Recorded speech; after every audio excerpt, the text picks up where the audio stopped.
Hello দর্শক, সবাইকে সালাম এবং শুভেচ্ছা জানিয়ে শুরু করছি আজকের টাইম এক্সক্লুসিভ। আশা করি সবাই ভালো আছেন এবং আজকে যে বিষয়গুলো আমরা আলোচনা করব তা প্রথমে জানাচ্ছি আপনাদের। আজকের বিষয়ের মধ্যে আছে যে অস্ট্রেলিয়ার নিউ ইয়র্ক অ্যাসেম্বলি ডিস্ট্রিক্ট 36-এর দুই প্রতিদ্বন্দ্বী প্রার্থীকে নিয়ে পলিটিক্যাল রিপোর্ট। এই বিষয়টি আজকে আমরা আলোচনা করব। সাবেক প্রেসিডেন্ট রোনাল্ড রিগানের বড় ছেলে মাইকেল রিগানের মৃত্যু হয়েছে, তার বয়স 80 বছর হয়েছিল।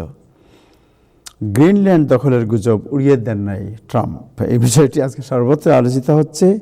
ম্যানহাটনের কনজেশন প্রাইসিং কমেছে, ট্রাফিক জ্যাম গতি বেড়েছে ট্যাক্সি ও বাসের, এই বিষয়টি আজকে আলোচনা করব। এবং বাংলাদেশে আসন্ন নির্বাচন, প্রবাসীদের দ্বৈত নাগরিকত্ব ও ভোটের অধিকার, এই বিষয়টি থাকবে। আর যুক্তরাষ্ট্রের ক্যাপিটল হিল আক্রমণের দিন, চাপা পড়া কলঙ্ক ও কালো ইতিহাস, এই বিষয়টি আজকে আলোচনা করব। আজকে অতিথি যারা আছেন তাদের মধ্যে আছেন জনাব ইব্রাহিম চৌধুরী খোকন, মোহাম্মদ টিপু সুলতান এবং শাহাব আহমেদ। শুরু হবে দিনের আপডেট। বা তার আগে আপনাদের আবারও বলতে চাই যে আজকে কানাডার কয়েকজন বাংলাদেশি আমাদের ফোন করেছিলেন এবং তারা আসলে বেশ আগ্রহ এবং কৌতূহল প্রকাশ করেছেন যে ভেনেজুয়েলার পরে আপনার গ্রিনল্যান্ড এবং এরপরে আবার কানাডা আসে কিনা, এই বিষয়টি নিয়ে ট্রাম্প সাহেবের যে আপনার বুঝতে পারছি না আপনি কি বলতে, একটু সাউন্ড দেন তো, ওনার বুঝতে পারছি না আমি কি বলছেন উনি। প্রতিদিনের মতো নাজমুল ভাই আমরা আপডেট শুনি। প্রথমে যে ভেনেজুয়েলার আক্রমণ, গ্রিনল্যান্ড, কালো দিবস, মানে এইসবে তো আলাপের দরকার নেই। আমরা নাজমুল ভাইয়ের কথাটা শুনি, উনি কিভাবে নিউজ গুলা দেন তারপরে শুনি। মানে আর কিছু পান নাই আপনি। মানে যখন সারা পৃথিবীর মাধ্যমে অন্য জিনিস নিয়ে আলাপ করছে, যখন মেরি জুবাইদার নির্বাচন নিয়ে আমরা কথা বলবো, তখন আজকে থেকে কয়েক বছর আগে 6 জানুয়ারি কি করছিল এইটা নিয়ে আপনি প্রথমেই শুরু করলেন। আর আমার ডাকছেন আপনি আলাপের জন্য। জি, ধন্যবাদ Abu Saeed. This is a headline news of the world, যে ওয়ার্ল্ড কোন দিকে যাচ্ছে। এখন আমরা 50টি স্টেট আমাদের মধ্যে আছে, রাইট? এখন গ্রিনল্যান্ড যদি একটা হয়, এটা আর 51তম হতে পারে, আপনার আরও যদি 2-1টা বাড়ে 52তম হতে পারে। সো এটা নিয়ে তো কথা বলার তো কোনো অসুবিধার আমি বুঝলাম না। আপনার মধ্যে রাগ একটা ভাব থাকে। প্লিজ প্রথমে শুরু থেকে বোঝা যাচ্ছে যে আমরা শুরু করে দিই। আমি নাজমুল ভাই, আমি প্রথমত একটা প্রথাগতভাবে শুরু করি। আমরা নাজমুল সাহেবের কথা শুনি, তারপরে আপনি বলেন। জি জি জি, আমি কথা শুনি, তারপরে আপনি বলেন। আপনাকে স্লট দেওয়া হবে। জি, সো দখল আমি করা জানি ভালো জিনিস থেকে আপনি কি আমি কতক্ষণ আপনি দিবেন, কোন সময় দিবেন, এটাও আমি জানি।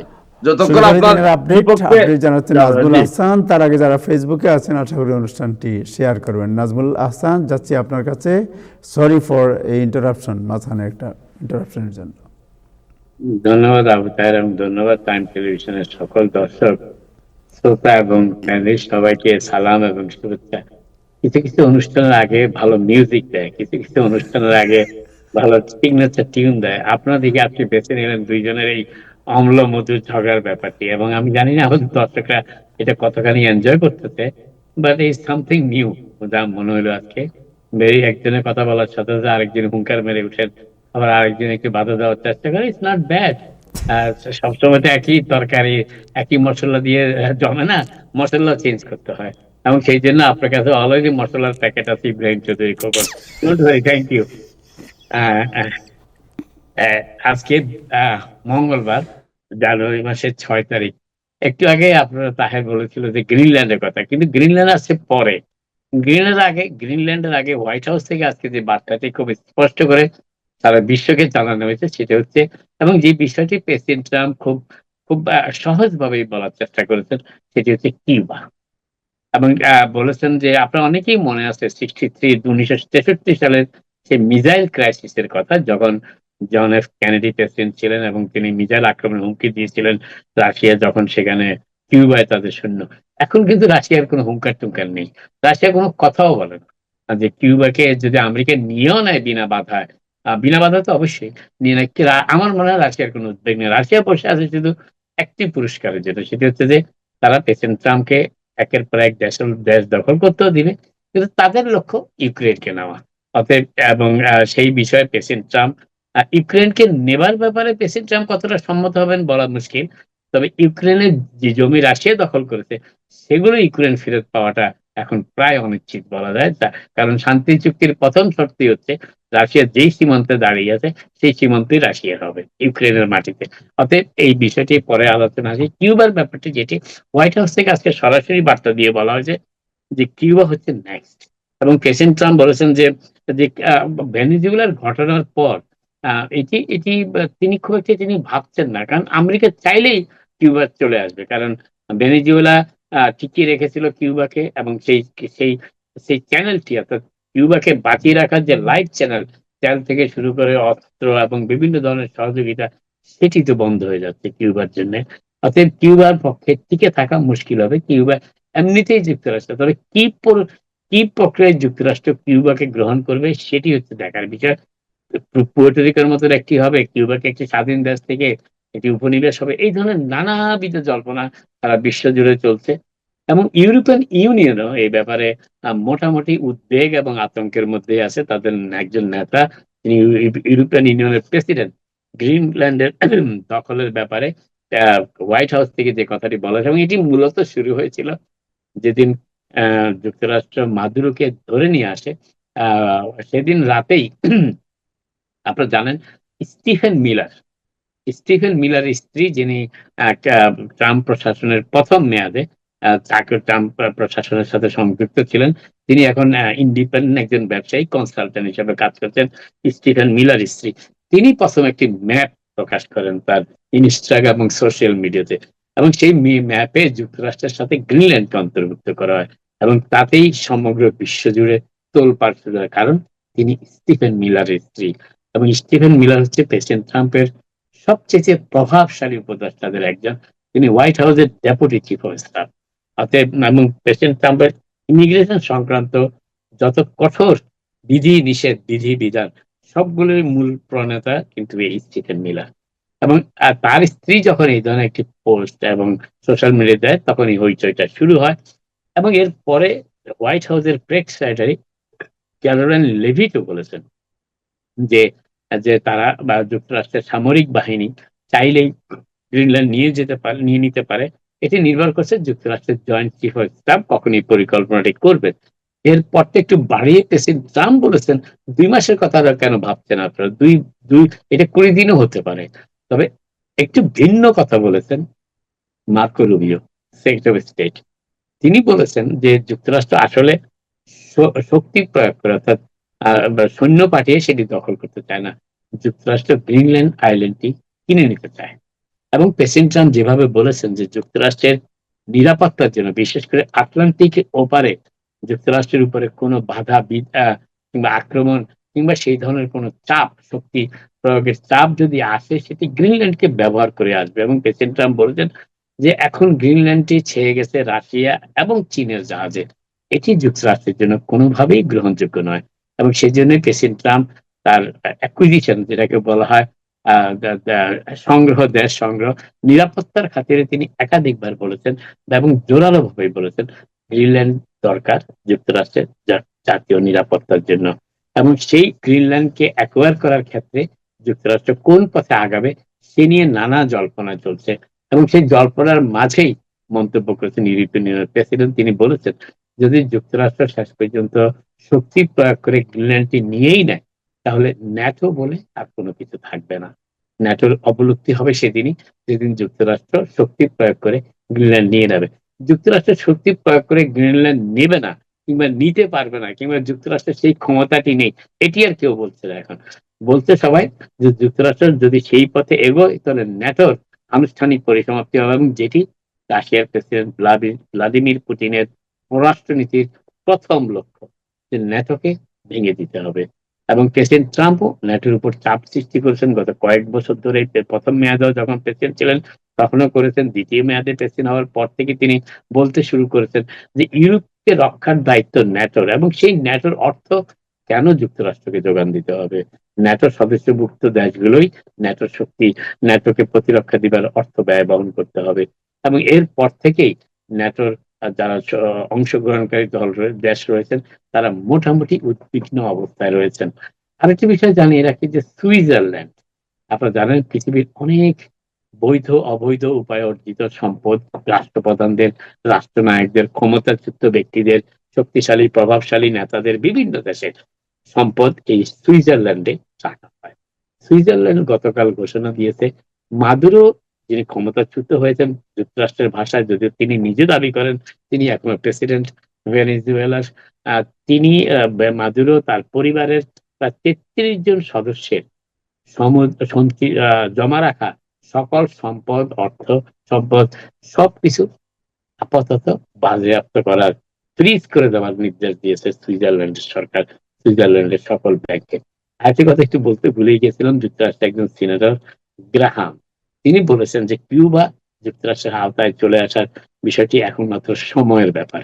অতএব দেখা যাচ্ছে যে যুক্তরাষ্ট্র প্রথমে কিউবা এবং পরবর্তীতে ফিনল্যান্ড যুক্তরাষ্ট্র আয়ত্তে নিয়ে আসার জন্য মোটামুটি একটি পরিকল্পনা শুরু করেছে। তো এই পরিকল্পনা বাস্তবায়নের সময় কতটুকু তারা নেবে কিংবা কোন পথে এগোবে সেটি শুধু যুক্তরাষ্ট্রে নয়, সারা বিশ্বেই এখন আলোচনার ব্যাপার হয়ে দাঁড়িয়েছে। বিশেষ করে যুক্তরাষ্ট্রের ডেল্টা ফোর্স যে গতিতে মাদুরোকে তার দেশের একেবারে সৈন্যদের যে আস্তানা, সেই আস্তানার মধ্য অঞ্চল থেকে একেবারে সেন্টার থেকে তুলে নিয়ে এসেছে এবং 42 জন দেহরক্ষী যখন মাদুরোকে পাহারা দিতেও ব্যর্থ হয়েছেন, তাদের সকলেই পরবর্তীতে জানা গিয়েছে নিহত হয়েছেন যুক্তরাষ্ট্রের ডেল্টা ফোর্সের সৈন্যদের আক্রমণে। এবং এরপরে প্রেসিডেন্ট মাদুরোর আর কিছুই করার সুযোগ ছিল না, তিনি প্রাণে বেঁচে গিয়েছেন, সেটি তার জন্য বড় ভাগ্য এই মুহূর্তে বলতে হবে।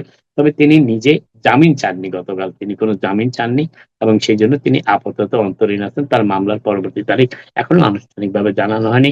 মামলার কার্যক্রম শুরু হয়েছে, তবে মামলার বিস্তারিত কোনো তদন্ত প্রতিবেদন এখনো যুক্তরাষ্ট্র প্রশাসনিক বা যুক্তরাষ্ট্র সরকার জমা দেন। এই হচ্ছে সর্বশেষ সেই বিষয়ে যতটুকু আপনাদের জানালাম গ্রিনল্যান্ড এবং কিউবার বিষয়ে।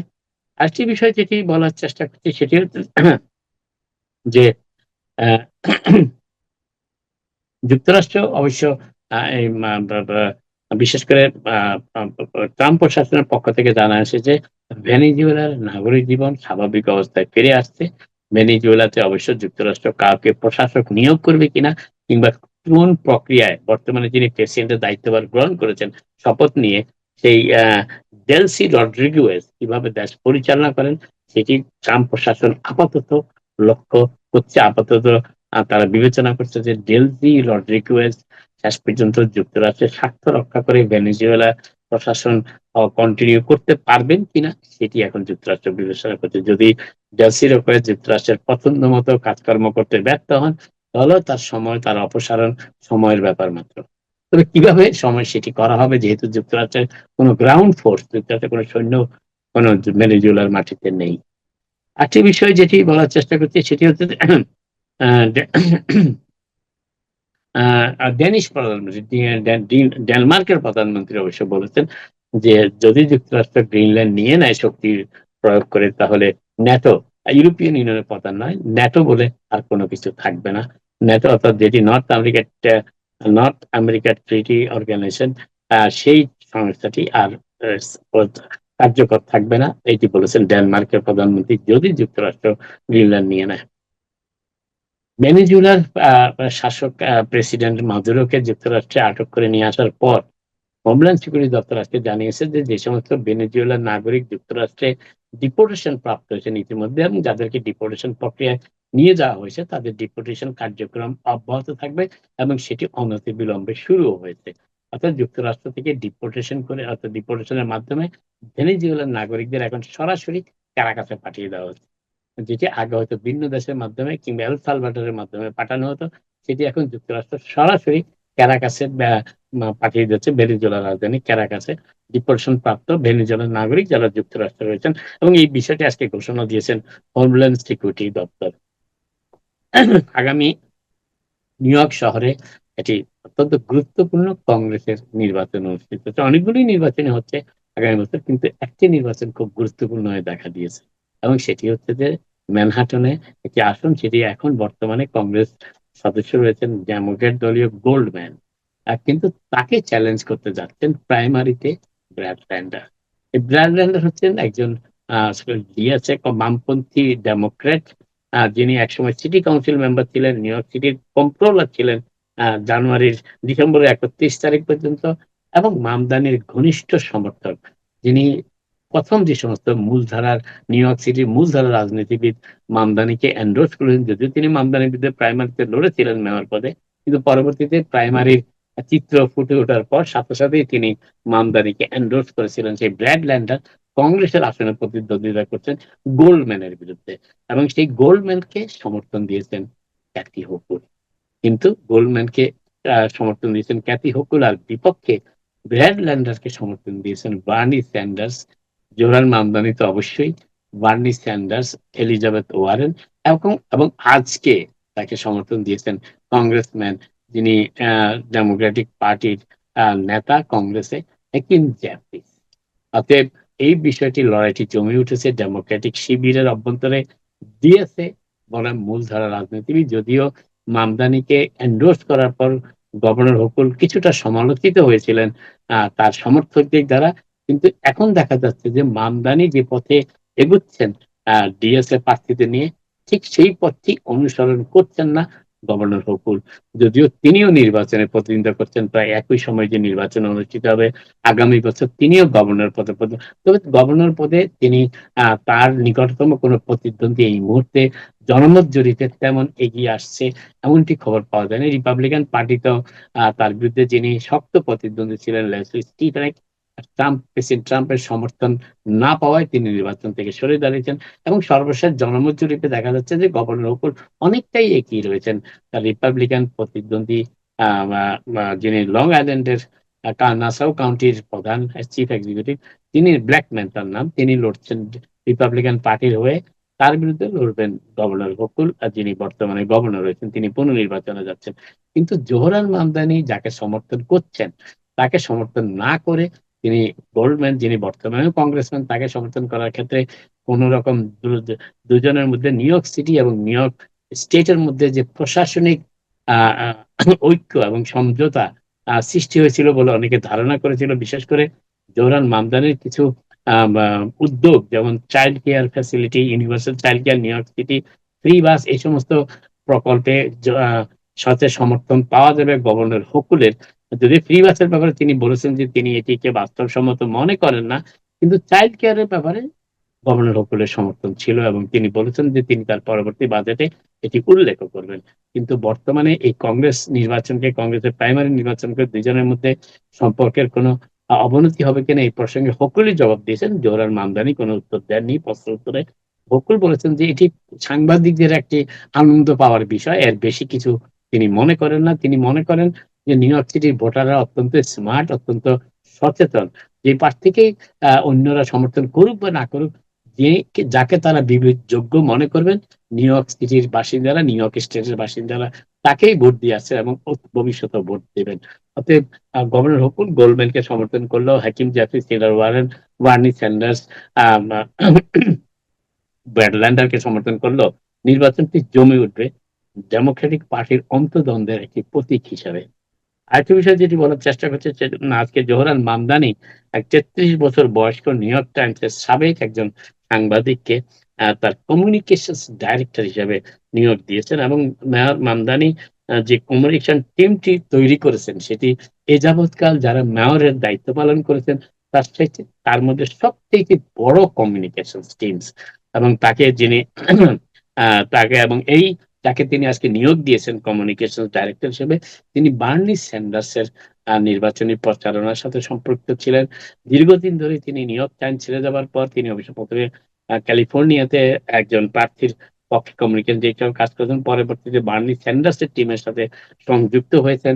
এবং বার্নি স্যান্ডার্সের, আপনারা জানেন যে নিউ ইয়র্ক সিটির মেয়র শপথ গ্রহণের ক্ষেত্রে বার্নি স্যান্ডার্সকে রাজি করানোর ব্যাপারে এই মুখ্য ভূমিকা পালন করেছিলেন সেই নতুন কমিউনিকেশন ডিরেক্টর, তার নাম অ্যানা বাহার। তিনি বার্নার্ড কলেজ থেকে শিক্ষাপ্রাপ্ত, নিউ ইয়র্ক টাইমসে 1 বছর চাকুরিও করেছেন নিউ ইয়র্ক টাইমসে হয়ে 2013 থেকে 14 সালের মধ্যে, এবং তিনি বিভিন্ন রাজনৈতিক প্রার্থীর কমিউনিকেশন ডিরেক্টর হিসেবে কাজ করার অভিজ্ঞতা সম্পন্ন। তিনি যে হোয়াইট হাউস সিটি হলে যে কমিউনিকেশন টিমটি জোহরান মামদানি দাঁড় করিয়েছেন, তার মধ্যে রয়েছেন যে মামদানি স্পিচ রাইটার, যিনি মামদানির বক্তৃতা লিখে থাকেন, জুলিয়ান গার্সন, তার কারেন্ট ডেপুটি কমিউনিকেশন ডিরেক্টর লেখা সুন্দর, তার ক্যাম্পেইন কমিউনিকেশন ডিরেক্টর ছিলেন দারা পেকক, এবং যিনি সহযোগী ছিলেন এবং স্যান্ডার্সের সাবেক কর্মী আর সহযোগী বার্নি স্যান্ডার্সের জোগ কাভালো। এই 5 জনের সমন্বয়ে সিটি হলের কমিউনিকেশন সিস্টেমটি তৈরি করেছেন আহ, মেয়র মামদানি, এবং তিনি অবশ্য, তবে সাংবাদিকদের সাথে যিনি যোগাযোগ করবেন সিটি হলের প্রেস কনফারেন্স থেকে আরম্ভ করে কমিউনিটি সাংবাদিক এবং মূলধারা সাংবাদিকদের সাথে যিনি সমন্বয় রক্ষা করেন তিনি হচ্ছেন পিকক, 25 বছর বয়স্ক। তিনি এতদিন ক্যাম্পেইন রুমও ছিলেন এবং সিটি হলের প্রেস রুমের দায়িত্ব তার কাছে থাকবেন। আর 29 বছর বয়স্ক গার্ডসেন থাকবেন বক্তব্য লেখক হিসাবে, এবং অন্যরা সবাই বাহারের অধীনে কাজ করবেন, বাহারের নেতৃত্বে তারা এই কমিউনিকেশন ডিপার্টমেন্টটি পরিচালনা করবেন। আরেকটি বিষয় যেটি বলার চেষ্টা করতে শেষ করতে একটু আগে তাহের আপনাদের জানিয়েছেন যে মামদানি ডিস্ট্রিক্ট 36-এ যে আসনটি ছেড়ে দিয়েছেন, এবং আসনটি ছেড়ে দেওয়ার পর যে 3জন প্রার্থী এখন সেই আসনের জন্য নির্বাচনে দাঁড়াচ্ছেন, 5ই ফেব্রুয়ারি যে নির্বাচন অনুষ্ঠিত হবে, সেই 3জন প্রার্থীও কিন্তু ডেমোক্রেটিক সোশ্যালিস্ট হিসেবে পরিচিত। কিন্তু মামদানি এমন একজনকে এন্ডোর্স করেছেন যে যিনি এলাকায় ততটা পরিচিত নন, এবং আরেকজন প্রার্থী যিনি রানা আব্দুল হামিদ, এই দুজনের বিরুদ্ধে অভিযোগ উঠেছে। আর যদিও রানা আব্দুল হামিদকে জোহরান মামদানি এন্ডোর্স করেননি, এন্ডোর্স করেছেন ডায়ানা মরেনোকে। তিনি নাইস বলে একটি প্রতিষ্ঠান ছিল, সেই প্রতিষ্ঠানের দায়িত্ব পালন করছেন, কিন্তু সেই প্রতিষ্ঠানে যারা কাজ করেছেন অতীতে তাদের একজন অভিযোগ করেছেন ডায়ানা মরিনোর বিরুদ্ধে যে তিনি কখনোই ইউনিয়নের প্রতি সহৃদয় ছিলেন না, এবং যারা ইউনিয়ন করতে চাইছেন তাদের ঠেকানোর কাজে তিনি সবসময় এগিয়ে ছিলেন। তিনি এখন ডেমোক্রেট সোশ্যালিস্ট হয়েছেন এবং জোহরান মামদানি এন্ডোর্সমেন্টও পেয়ে গেছেন ডায়ানা মরিনো। আরেকজন যিনি রানা আব্দুল হামিদ, তিনিও যখন কমিউনিকেশন ডাইরেক্টর ছিলেন আরেকটি ক্যাম্পেইনের সময়, তখনও তার সাথে যারা কাজ করেছেন তাদের প্রতি তিনি তেমন সহযোগিতা মনোভাব প্রদর্শন করেনি, এমন অভিযোগও তার বিরুদ্ধে উঠেছে। যদিও ডায়ানা মরিনোর পক্ষে যারা কাজ করছেন তারা নাইসের ব্যাপারে অভিযোগ খণ্ডন করে বলেছেন যে এটি অনেকটা কল্পনা প্রসূত এবং এর সত্যের সাথে কোনো সম্পর্ক নাই। কিন্তু বিষয়টি এমন ভাবে দাঁড়িয়েছে যে আরেকজন প্রার্থী যিনি মেরি জুবাইদা, আর তিনি বাংলাদেশি বংশোদ্ভূত রাজনীতিবিদ, এবং তিনি আরেকবার একটি স্টেট অ্যাসেম্বলি নির্বাচনে অংশ নিয়েছিলেন, কিন্তু তার বিরুদ্ধে এই ধরনের অভিযোগ এখনো উঠেনি। যদিও গতকালই আজকে খবরটি পাওয়া গেল যে কুইন্স ডেমোক্রেটিক পার্টি কিন্তু মেয়র জোহরান মামদানির মতোই ডায়ানা মরিনোকেই এন্ডোর্স করেছেন, অতএব তিনি ডেমোক্রেটিক পার্টির প্রার্থী হিসাবে থাকবেন, ডিএস এর প্রার্থী হিসাবে থাকবেন, বাকি দুইজন ইন্ডিপেন্ডেন্ট প্রার্থী হিসাবে ব্যালটে অন্তর্ভুক্ত থাকবেন। তবে আরেকটি পার্টির পক্ষ থেকে মেরি জুবাইদাও, যতটুকু আমি দেখতে পাচ্ছি সেই সংবাদে উঠেছে পলিটিক্যাল নিউজে, তিনি থাকবেন আরেকটি পার্টি, এবং এই দুজনকে ডায়ানা তিনজন প্রার্থীকেই আগামী 12ই জানুয়ারির মধ্যে 1500 মানুষের সিগনেচার, কমপক্ষে 1500, যারা ওই এলাকার ভোটার তাদের সংখ্যা, যদিও 80,000 ভোটার রয়েছে সেই এলাকায়, 1500 স্বাক্ষর সহ জমা দিতে হবে। তবে অনেককেই 1500 বেশি দিতে হবে, তার কারণ কিছু স্বাক্ষর বাদ যাবে। তবে মেরি জুবাইদা রান করবেন যতটুকু আমি দেখতে পাচ্ছি পিপলস ফার্স্ট পার্টি লাইন, এবং আব্দুল হামিদ রান করবেন কুইন্স ফর অল লাইন থেকে, এবং এরপরে তারা ইন্ডিপেন্ডেন্ট লাইন থেকে। তবে যে বিষয়টি এখন আলোচনায় চলে এসেছে এলাকার মধ্যে, এবং বিশেষ করে ডেমোক্রেটিক পার্টি এবং ডেমোক্রেট সোশ্যালিস্টের মধ্যে, যে মেয়র জোহরান মামদানি এমন একজনকে সেখানে এন্ডোর্স করেছেন যাকে তার এলাকার মানুষই ভালো করে চিনে না, কিন্তু তিনি জোহরান মামদানি ঘনিষ্ঠ ছিলেন, জোহরান মামদানি নির্বাচনের প্রচারে অংশ নিয়েছেন, এবং ডিএসএ তাকে অনেকটা বাধ্য করেছে। যদিও সরাসরি ডিএস এর কথা তিনি বলেননি, তিনি যেটি বলেছেন জোহরান মামদানি যে ডিএসএ যাকে এন্ডোর্স করতে যাচ্ছে তার বিরুদ্ধে তার অবস্থান নেওয়া সম্ভব নয়। একই অবস্থান কুইন্স ডেমোক্রেটিক পার্টিও নিয়েছে। তবে এই নির্বাচনটি অনেকটা জমে উঠেছে, এবং বাকি দুজন প্রার্থী যে ডায়ানা মরেনোর পর রানা আব্দুল হামিদ এবং মেরি জুবাইদা, এই দুজনই মুসলিম প্রার্থী, এবং এই দুজনেরই লড়াই, এবং এই তৃতীয় লড়াইয়ের মধ্যে শেষ পর্যন্ত বাংলাদেশি ভোটারদের অংশগ্রহণটা অত্যন্ত গুরুত্বপূর্ণ হয়ে দেখা দিয়েছে, কারণ বাংলাদেশি ভোটিং ব্লকটাই মূলত এই নির্বাচনের ভবিষ্যৎ নির্ধারণ করতে পারবে, এমন ধারণা এলাকাবাসীর অনেকের। আপাতত এখানে শেষ করি, আবার আপনাদের সাথে কথা হবে। আপনারা সবাই ভালো থাকবেন। ধন্যবাদ। নাজমুল হাসান, আপনি শুনতে পাচ্ছেন? সো আচ্ছা, যাই হোক, আছে গ্রিনল্যান্ড বা কানাডা দখল নিয়ে পরে কথা বলবো, কারণ এখানে অনেক ঝগড়াঝাটি করতে কানাডা হবে। দখল করার প্রশ্ন উঠে না, কানাডা তাহের এই কথাটা একেবারে অমূলক। কানাডা, আমি একটু শেষ করি ভাই, আমি একটু শেষ করি। আমেরিকা কখনো কানাডা এবং মেক্সিকো দখল করবে না, এটি ফর শিওর। তার কারণ এটি আমেরিকার আমেরিকা কিনে নিতে পারে, মেক্সিকোকে যেমন নিউ মেক্সিকো কিনে নিয়েছিল, কিনে নিতে পারে কিন্তু দখল করবে না। অতএব এটি এই ধারণা সম্পূর্ণ অমূলক। কানাডা কেনার ক্যাপাসিটি আছে নাকি আমেরিকার? পৃথিবীর সব দেশ কিনা ক্যাপাসিটি এখন আমেরিকার আছে, কারণ পৃথিবীর একমাত্র দেশ যাদের অর্থ চাপাইতে কোনো স্বর্ণ জমা রাখতে হয় না। এবং এটাও তো ঠিক আবু তাহের সাহেব, যদি কোনো অঞ্চলের বা কোনো দেশের বা কিউবার মানুষ সবাই চায় যে আমরা এখানে মানে এই যুক্তরাষ্ট্রের সাথে চলে যাব, তখন মানে যুক্তরাষ্ট্রে এটা আনলে অসুবিধা কি? মানুষ তার নিজের ভবিষ্যৎ নিজেই দেখবে। কানাডার কোনো অঞ্চলের মানুষ, কানাডার মানুষ, পোর্টোরিকো আছে, ইউএস ভার্জিন আইল্যান্ড আছে, অনেক দ্বীপে আছে। কানাডার মানুষ যখন আপনার দিকে তাকায়, নানান কারণে আপনার দিকে জেলাস করে, আপনার একটা উন্নত জীবন যাপন করেন, পৃথিবীর সেরা শিক্ষা, সেরা চিকিৎসা এখানে, তারা যদি সিদ্ধান্ত নেয় যে আমরা এই মহান দেশের প্রতি একাত্মতা হতে চাই, আপনার তো আমার কোনো অসুবিধা তো দেখি আমার না। অসুবিধা তো আপনি কোথায় দেখলেন? আমি তো বুঝতে পারলাম না। আপনি মানে আপনার এখানে আমরা যেই মুহূর্তে অসুবিধা আপনি কিছু তো বলেন নাই। মানে আমরা আপনার ঝগড়া করছেন কেন? আপনার ঝগড়া করছেন কেন? আপনার না, আমি যেই মুহূর্তে দেখেন আমাদের জন্য গুরুত্বপূর্ণ যেটা বিষয়, যে আজকে ওই যে জোরান মামদানির ছেড়ে যাওয়া আসন, এই বিষয় নিয়ে আমি কথা বলতে চাই, আমি সুযোগই পাইতেছি না। মানে কোন জায়গায় ট্রাম্প আর আমার কথা হইলো নাজমুল ভাই, এই যে জরুরি সংবাদটা আপনি বললেন, এই মুহূর্তে এই তিনজনই গ্রাসরুট মুভমেন্টের মানুষ। আমরা দেখলাম যে জোরান মামদানির ইলেকশনের সময় আমাদের বাংলাদেশি আন্টার সাথে মানে এই মেরি জুবাইদা একদম সরাসরি কাজ করতেছেন, এবং যে ডিএসএ মানে কি কারণে সমর্থন দিল না, এই যে বনেদি পার্টি, তারা কেউ বাংলাদেশি কাউকে ঢুকতে দিতে চাইতেছে না, এটা একটা পরিষ্কার ব্যাপার।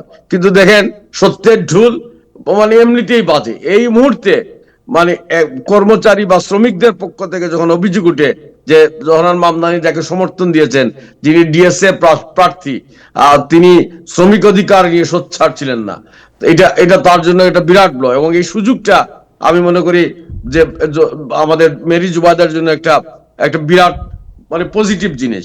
এবং পিপলস ফার্স্ট পার্টি যেটা, এটা ডেমোক্রেটিক পার্টির একটা অংশ, এবং বাংলাদেশি মানুষজন যেভাবে এগিয়ে এসছেন, এর মধ্যে আমি খবর পাচ্ছি 1500 লোক যদি সিগনেচার, 2000 লোক সিগনেচার দেন, এই 2000 লোক যদি নির্বাচনের দিন খালি উপস্থিত হইতে পারে, মানে মেরি জুবাইদার মানে নির্বাচন ঠেকানোর কোনো সুযোগ নাই। এখন কিন্তু আমাদের মধ্যে সেই উৎসাহ, সেই উদ্দীপনা থাকতে হবে। যেই মুহূর্তে তার প্রতিদ্বন্দ্বী প্রার্থীদের সম্পর্কে আমেরিকার একটা ন্যাশনাল পত্রিকা মানে সংবাদ পরিবেশন করেছে, এটা মানে ইট মিনস আ লট। এবং আমি মনে করি এই মুহূর্তে এটাকে আমরা পজিটিভ হিসেবে দেখি, যে আমাদের যে প্রার্থী, আমাদের দেশের প্রার্থী, আমাদের সমর্থনের প্রার্থী, তার বিরুদ্ধে এই ধরনের কোনো অভিযোগ কেউ উঠায় নাই। তাকে একজন নিবেদিত প্রাণ মানে জনসংগঠক, কমিউনিটির মানুষ হিসেবে দেখছে, এবং তার বিরুদ্ধে কোনো নিউজ কোনো মিডিয়া করে নাই, এবং সে সক্রিয় আছে। তো আমি এটাকে একটা পজিটিভ জিনিস হিসেবে দেখে নির্বাচনের প্রচারণায় যারা সরাসরি জড়িত আছেন, আমি মনে করি, এবং এই এলাকায় আমাদের যারা কমিউনিটি আছেন, এলাকার বাইরে আছেন, তারা এটা ব্যাপার নিয়ে সোচ্চার হওয়া, এই সোচ্চার হওয়ার মানে মধ্যে আজকাল অনেক বিষয় আছে। আপনি গিয়ে যে দরজায় দরজায় খালি বুট খুঁচাখুচি করবো, আর সুযোগ পাইলে আপনার ওই ভেনেজুয়েলা আর ট্রাম্প, আরে আদার ব্যাপারী জাহাজের খবর পরে নিবা, আগে নিজের খবর নেও, নিজের বাড়ি নিজের মানুষ, মানে এই যে আমাদের আবু তাহের মতো যে মানে ঘরের খবর, আমার এইটাকে প্রাধান্য দিব, এইটাকে আমরা দেখি, এইটা নিয়ে আমরা উৎসাহ দেই। ফেসবুকে লেখেন, দরজায় কড়া নাড়েন, একজনকে ফোন করেন, মানে মেরি জুবাইদার নিয়ে রাস্তায় আলাপ করেন। আপনি অনবরত আবু তাহের করতেছেন। আবু তাহের তো সাবজেক্ট অফ রিপোর্ট, মানে একটা উদাহরণ তো, মানে আপনি সিম্বল, মানে আমি তো উদাহরণ হতে পারবো কেন? আমি আমরা এক্সাম্পল সেট বাতিক হলো যে আপনি খুঁচানোর একটা মানে আমরা এক্সাম্পল সেট করব, যে আমরা এখন আমাদের নিজের মানুষ নিয়ে স্বার্থ নিয়ে আলাপ করব। ডোনাল্ড ট্রাম্প দেশের স্বার্থ দেখার জন্য দেশের প্রেসিডেন্ট, আমি আমার স্বার্থ দেখার জন্য আমার কমিউনিটির, এবং আমার কমিউনিটির ঝগড়াঝাটি, আমার কারোর প্রতি বিদ্বেষ, কারোর প্রতি ঈর্ষা, কেউ ভালো চললে আমার যদি খারাপ লাগে, শরীরে অসুখ হয়, এটা পরে করব। আগে আমার প্রার্থীটাকে মানে আগে নেই, আগে আমার অবস্থানটা সংহত করি। আজকে 40 বছরের কমিউনিটিতে আজকে বাংলাদেশের একজন স্টেট সিনেটর যাইতে পারে না। আজকে বাংলাদেশের এই একমাত্র শাহানা হানিফ সালাহ আমাদের কাছে কোনো উজ্জ্বল উদাহরণ নাই। ওই আমাদের একজন অফিসার সে কাজকর্ম করতে করতে মীর বাসার সিটিতে ওই চিফ অ্যাডমিনিস্ট্রেটিভ হয়েছে। এটা ছাড়া আমাদের কি অ্যাচিভমেন্ট কি? আমরা নিজে নিজে আমরা বসে এখন ওই গ্রিনল্যান্ড কে নিল, কানাডা কে নিল, এইসব নিয়ে গবেষণা করি, করতে করতে আমাদের দিন শেষ। আমরা আমাদের দিকে কবে তাকাবো? আমি মনে করি দিস ইজ দ্য টাইম। জি, ঠিক আছে। জি, আমার কথা নাজমুল শেষ। হাসান, আপনাকে জানতে চাই একটু যে বাংলাদেশে যে ইলেকশন হচ্ছে, এখানে দ্বৈত নাগরিকত্ব এবং বাংলাদেশি কমিউনিটি যারা, how they are participating, any idea?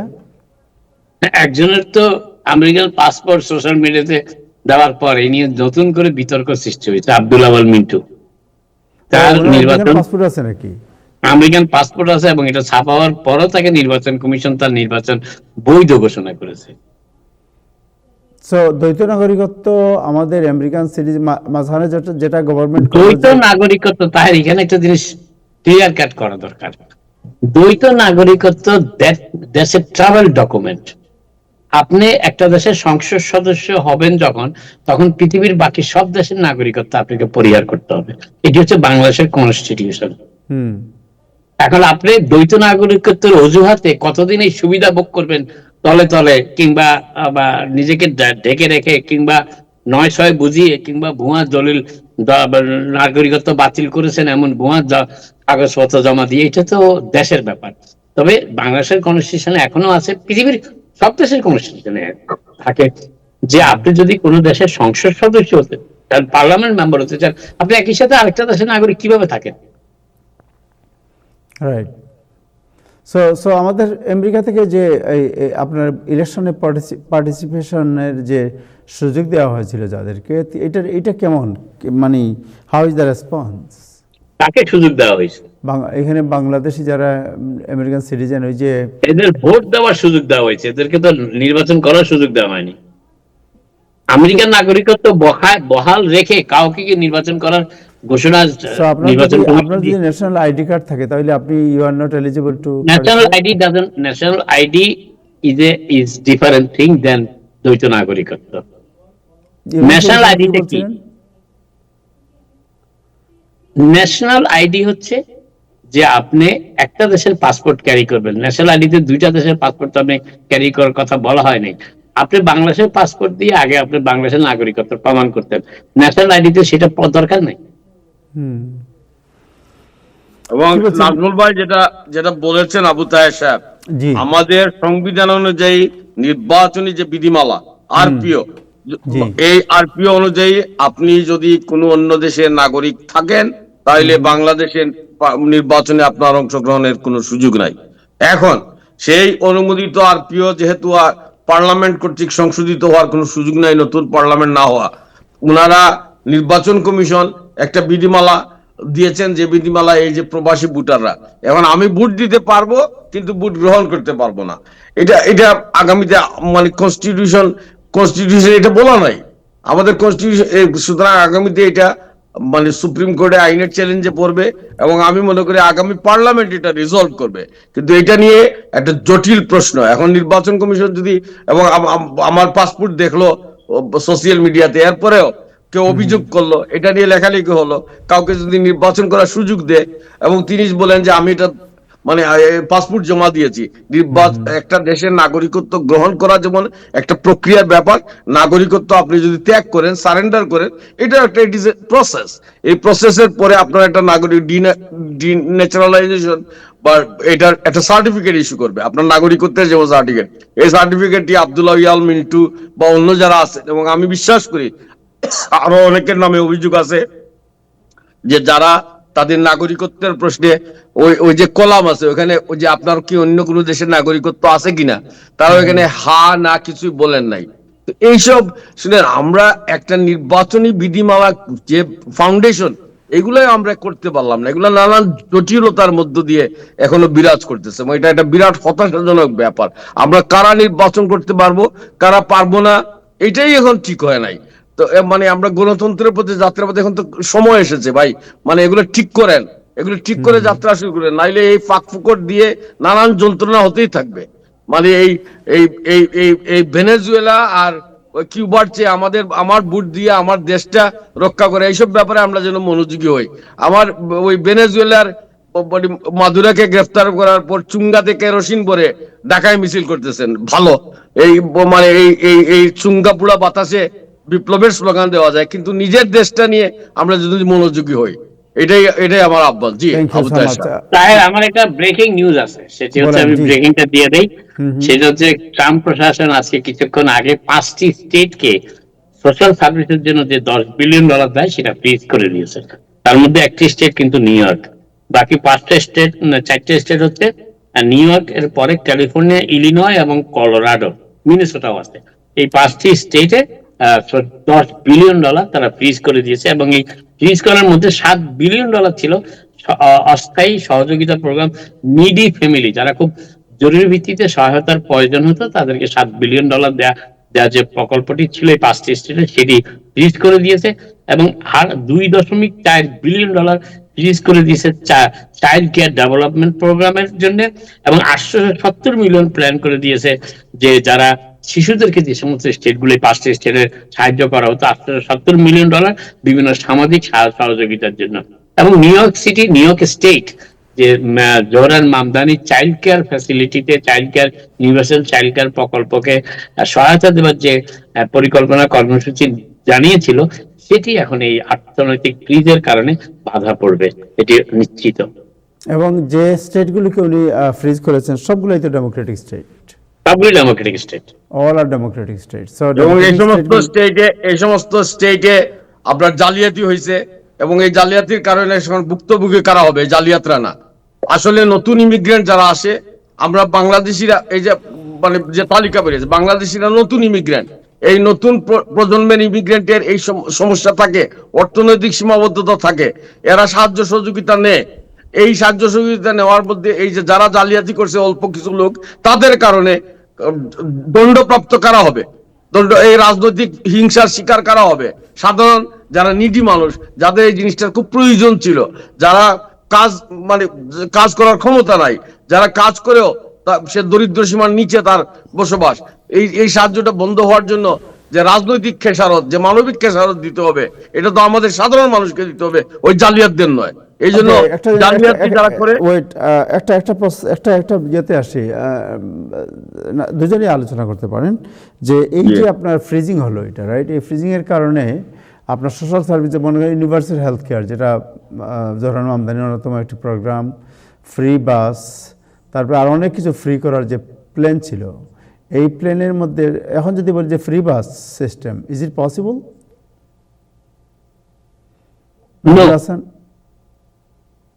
Free বাসের ব্যাপারে গতকাল একটি সংবাদ প্রকাশিত হয়েছে, সেটি হচ্ছে যে বলা হচ্ছে যে জোহরান মামদানি নিউ ইয়র্ক সিটির মিলিয়নিয়ারদের যারা আছে তাদের উপর ট্যাক্স বসিয়ে এই ফান্ডিংটা করবে। কিন্তু এতে আরেকটা সমস্যা দেখা যায়, যখন মিলিয়নদের উপর ফান্ডের কথা বলা হবে, তখন অনেকেই ইব্রাহিম চৌধুরীর পরামর্শে হোক বা না হোক নিউ ইয়র্ক ছেড়ে চলে যাবে। অনেকেই তো অন্য স্টেটে, অনেকে ইন দ্য মিন টাইম অস্থায়ী ভিত্তিতে গিয়েছে। So what is what kind of challenge আমরা মনে হয় যে মামদানির সামনে, মানে মামদানির সামনে অনেকগুলো চ্যালেঞ্জ, একটা দুটো চ্যালেঞ্জ নয়, মামদানির সামনে অনেকগুলো চ্যালেঞ্জ আছে। সেটি হচ্ছে যে এখানে দুটো ব্যাপার খুব গুরুত্বপূর্ণ আমি মনে করি। মামদানিকে সময় দেওয়া উচিত তার এই, যেহেতু একটা কথা তো অবধারিত সত্য, আমরা সবাই জানি, তার এই ধরনের বড় প্রশাসনকে দায়িত্ব নেওয়ার আগের কোনো ঘটনা ঘটেনি। এই ধরনের প্রশাসন চালিয়েছেন, ছোট টাউন হলো, সেটি যেহেতু নাই, তিনি নতুন করে সবকিছুই শিখছেন, ওয়ার্কিং, যেটাকে বলা হয় ওয়ার্কিং এনভায়রনমেন্টের মাধ্যমে তিনি শেখার চেষ্টা করছেন। তার কিছু নিজস্ব কর্মসূচি রয়েছে, তার মধ্যে একটি হচ্ছে অ্যাফোর্ডেবিলিটি ইস্যু। এই অ্যাফোর্ডেবিলিটি ইস্যুতে তার উপদেষ্টারা পরামর্শদাতা দিয়েছেন, তারা কাজ করতে শুরু করেছেন। এবং এই উপদেষ্টাদের ভিতরে বেশিরভাগই হচ্ছে ব্লাজিও, বার্নি স্যান্ডার্স এবং এরিক অ্যাডামসের টিমের মেম্বাররা। অর্থাৎ এদের সমন্বয়ের মাধ্যমে জোহরান মামদানি কি চান সেটি আগে তাদের বুঝতে হবে, তারপর তারা যেটি চান, মেয়র মামদানি যেটি চান সেটি তারা দেবেন। এখন যেটি মেয়র মামদানি, যেটি গত 2 দিন ধরে আমরা এই অনুষ্ঠানে আলোচনা করেছি, সেটি হচ্ছে তিনি নিউ ইয়র্ক সিটির ভাড়াটিয়াদের স্বার্থ রক্ষার বিষয়টিকে অ্যাফোর্ডেবল হাউজিং এ তার যে নিশানা, তার যে লক্ষ্য, সেটার প্রথম দিক হিসাবে বেছে নিয়েছেন। যে নিউ ইয়র্ক সিটির ভাড়াটিয়ারা ভাড়া ঠিকই দেয়, কিন্তু বাড়ির মালিকদের কাছ থেকে সেবা পায় না, সেই ধরনের সেবা পায় না, এই বিষয়টা তিনি আগে নিশ্চিত করতে চাচ্ছেন। যে ভাড়া, কিন্তু যারা ভাড়া না দিয়ে সেবা চান কিংবা বিভিন্ন ধরনের অভিযোগ করেন কিংবা অনেকদিন ধরে ভাড়া দেন না, ল্যান্ডলর্ডরা যাদের ভাড়া না পাওয়ার কারণে মর্টগেজ দিতে পারেন না, বাড়ি ফোরক্লোজার হয়, সেই বিষয়টাতে কিন্তু মেয়র মামদানি এখনো কোনো মন্তব্য করেননি, কোনো পদক্ষেপও ঘোষণা করেন। এটি হচ্ছে একটি। আর দ্বিতীয়টি যেটি, তিনি ফ্রি বাসের কথাটা ইদানিং আর বলছেন না যদিও, কিন্তু মূল বিষয় যেটা ফ্রি বাসের ব্যাপারে দাঁড়াচ্ছে $800 মিলিয়ন। এবং যারা এই ফ্রি বাসের ব্যবসা সিস্টেমটা যে কার্যকর করবে, সেই এমটিএ কর্তৃপক্ষ, তারা বলছে এটা কোনোভাবেই বাস্তবসম্মত একটি বিষয় নয়। ছোট ছোট শহর যেখানে 4টি-5টি বাস লাইন আছে সেখানে ফ্রি দেওয়া সম্ভব, সামান্য একটু ট্যাক্স বাড়িয়ে দিলেই হয়। কিন্তু নিউ ইয়র্ক সিটিতে, এত বড় সিটি, প্রায় 8.5 মিলিয়ন মানুষের বসবাস যে শহরে, সেই শহরে ফ্রি বাস দেওয়াটা রিস্কি। আর আপনি যখন বাসটা ফ্রি করে দিবেন তখন পরবর্তী চাপ আসবে সাবওয়েও ফ্রি করে দেওয়ার জন্য। এটা কি সম্ভব? একই একই শহরে দুইটি ট্রান্সপোর্টেশন মোডের, দুইটি চলাচল যানবাহন, মানুষের চলাচলের দুটির মধ্যে একটি থাকবে ফ্রি, আরটি থাকবে $3 পার রাইড। এইটা তো গ্রহণযোগ্য হবে না অনেকের কাছে, সেটি একটা রাজনৈতিক বিতর্কের সৃষ্টি করবে। অর্থাৎ নানা বিষয়ে তিনি চ্যালেঞ্জ ফেস করতে যাচ্ছেন। আরেকটি বিষয় যেটি তিনি বলেছেন, আমি মনে করি এটি একটি উল্লেখযোগ্য, আর যদি তার টিম সেটি বাস্তবায়ন করতে পারে, সেটি হচ্ছে যে বর্তমানে কেউ যদি নতুন হাউজিং নির্মাণ করতে চায় অ্যাফোর্ডেবল হাউজিং এর মতোই, সেগুলিকে তিনি এই 10% হাউস কিংবা 20% হাউস যে প্রক্রিয়া সেইভাবে না দিয়ে তিনি যদি সকলের জন্য অ্যাফোর্ডেবল হাউস নির্মাণ করার সুযোগটা করে দেন, সবাই একই ধরনের ভাড়া দিবে, কেউ এখানে $4,000 দিবে আর কেউ $1,000 দিয়ে সেটাকে অ্যাফোর্ডেবল করা হবে, এই পদ্ধতিতে না গিয়ে যদি বরং সিটির ল্যান্ডের উপরে এই সিটি নাইস হাউজিং এর মতন শত শত অ্যাপার্টমেন্ট বিল্ড করার জন্য মেয়র মামদানি যদি উদ্যোগী হন এবং এই বিল্ডিং ডিপার্টমেন্টের যে প্রসেসের মাধ্যমে এই নির্মাণ কাজগুলি হয় সেই প্রসেসটাকে সহজতর করেন এবং ব্যাংকিং ফাইন্যান্সের ব্যবস্থাটি করেন, ব্যাংকগুলোকে, বড় বড় ব্যাংকগুলোকে তিনি উদ্বুদ্ধ করতে পারেন যে নিউ ইয়র্ক সিটি বাসিন্দারা হাউজিং নির্মাণ করতে চাইলে কালেকটিভলি যেন তাদের সহযোগিতা করা হয়, যেটা হাউস বিল্ডিং লোন হিসেবে হোক, অন্য কোনো ভাবে হোক। এই বিষয়গুলো যদি মেয়র মামদানি পরিকল্পনায় আছে, তিনি যদি এগুলি বাস্তবায়ন করতে পারেন, তাহলে অ্যাফোর্ডেবিলিটি ইস্যুতে কিছুটা হলেও অগ্রগতি অর্জন সম্ভব হবে। তবে যে বিষয়টি তিনি মূলত চ্যালেঞ্জ করবেন সেটি হচ্ছে রাজনৈতিক পরিবেশ। ইতিমধ্যেই তিনি নিউ ইয়র্ক সিটিতে অ্যান্টি সেমাইটিজমের ব্যাপারটাতে বিতর্কের কেন্দ্রবিন্দুতে পরিণত হয়েছেন। এবং যদিও আজকে তিনি গভর্নর হকুল এবং পুলিশ কমিশনার জেসিকা টিশের সাথে যে New York police department headquarter যে সাংবাদিক সম্মেলনে উপস্থিত ছিলেন, সেখানে পুলিশ কমিশনার টিশ কিন্তু সরাসরি বলে দিয়েছেন যে নিউ ইয়র্ক সিটিতে এখন সবচেয়ে বড় আতঙ্কে আছেন ইহুদি সম্প্রদায়ের লোকজন, কারণ অ্যান্টি সেমাইটিজম এতটা বেড়েছে যে তাদের বেশিরভাগ মানুষই উদ্বেগ এবং আতঙ্কে আছে, এবং এটা স্বীকার করতে কিংবা জনসম্মুখে জানাতে তিনি কোনো দ্বিধাবোধ করছেন না, এটি বলেছেন জেসিকা টিশ। মেয়র মামদানি তার বিরোধিতা করেননি যদিও, কিন্তু মেয়র মামদানি কৌশলে এই অ্যান্টি সেমাইটিজমের বিরুদ্ধে যারা অ্যান্টি সেমাইটিজমের অভিযোগে যারা অভিযুক্ত হচ্ছেন তাদের অভিযোগটা গুরুত্ব থেকে লঘুতে নিয়ে আসার যে প্রক্রিয়া শুরু করেছেন, এখানে ইহুদি সম্প্রদায়ের আপত্তি। যাক, এই বিষয়ে পরবর্তীতে আরো কথা বলা যাবে। যেটা আলোচনা হচ্ছিল একটু আলোচনা করে নেই, যেহেতু একটু আগে আলোচনা উঠেছিল এই যে ডিস্ট্রিক্ট 36 নিয়ে। সো ডিস্ট্রিক্ট 36 নিয়ে যেটা হলো যে New York Queens County Democratic আপনার পার্টি দে এন্ডোর্স মেয়রের ক্যান্ডিডেটকে এন্ডোর্স করেছে। তারা বলছে মেয়রের ক্যান্ডিডেটের বিরুদ্ধে তারা যেতে পারবে না। সো এখন ইন্ডিপেন্ডেন্ট ক্যান্ডিডেট হিসেবে বাংলাদেশি এবং আরেকজন ক্যান্ডিডেট তারা প্রতিদ্বন্দ্বিতা করছেন। সো তাদের এখন সবচেয়ে বেশি বড় চ্যালেঞ্জ হচ্ছে 1500 সিগনেচার। কিন্তু আপনি জানেন Nazmul Hasan, 1500 is not enough. তাদের উচিত সেফ হবে যে তারা যদি তাদের কনস্টিটিউয়েন্টে 3000 সিগনেচার নিতে পারেন, সবচেয়ে সেফ, না হলে মিনিমাম 2500। এক্ষেত্রে মানে বাংলাদেশি কমিউনিটি কীভাবে হেল্প করতে পারে, আপনি হেল্প করতে পারে বলে আপনি মনে করেন? বাংলাদেশি কমিটি যেটি আমি মনে করি সেটি হচ্ছে যে সিগনেচার ক্যাম্পেইনে সহযোগিতা করতে পারে, প্লাস ক্যাম্পেইনের সাথে ইনভলভ থাকতে পারে ভলান্টিয়ার হিসাবে, যার যতটুকু সম্ভব সেই রিসোর্সটা দিতে পারে সেটি পারে, অবশ্যই কমিটি পারে। যে উদ্যোগে, যে আবেগে, আমি বলবো তাহের আপনি আমার সাথে দ্বিমত পোষণ করতেই পারেন, যে আবেগে বাংলাদেশিরা জোহরান মামদানি নির্বাচনী প্রচারণায় সম্পৃক্ত হয়েছিলেন, রাতের ঘুম হারাম করে আঙ্কেল আন্টিরা যেভাবে রাস্তাঘাট দরজা নক করেছেন, অপমানিত হয়ে ক্রোধের শিকার হয়ে বাসিন্দাদের, তারপরে তারা জোহরান মামদানির সাথে যে আগ্রহ, যে উচ্ছ্বাস, যে আনন্দের সাথে সম্পৃক্ত ছিলেন, তার কিছুটা হলেও যদি ম্যারি জুবাইদার দিকে তারা দেন, তাহলে ম্যারি জুবাইদার পক্ষে জয়টা অনেক সহজ হবে। সো এটা এই যে সিগনেচার, এই সিগনেচারের কিন্তু আনলিমিটেড নেই। সিগনেচার বোধহয় আগামী শনিবার না শুক্রবার বোধহয় লাস্ট ডেট। তবে আমি একটা পরামর্শ দিব তাহের, এই বিষয়টাতে আপনারা যদি অ্যাস্টোরিয়ার কয়েকটা পয়েন্টে মানুষ যাতে সেখানে গিয়ে সিগনেচারটা করে আসতে পারে, তাদের ভোটার আইডি কিংবা তারা ভোট, ওই এলাকার ভোটার, এটা নিশ্চিত করার ব্যবস্থা যদি আপনাদের থাকে অন হ্যান্ড, তাহলে আপনারা কয়েকটা লোকেশনে টেবিল বসিয়ে ভলান্টিয়ার দিয়ে সেই সিগনেচারটা দ্রুত কালেকশন করতে পারেন। কারণ আমি মনে করি এখনো প্রায় 6 দিন সময় আছে এবং এর ভিতরে এটি করা সম্ভব।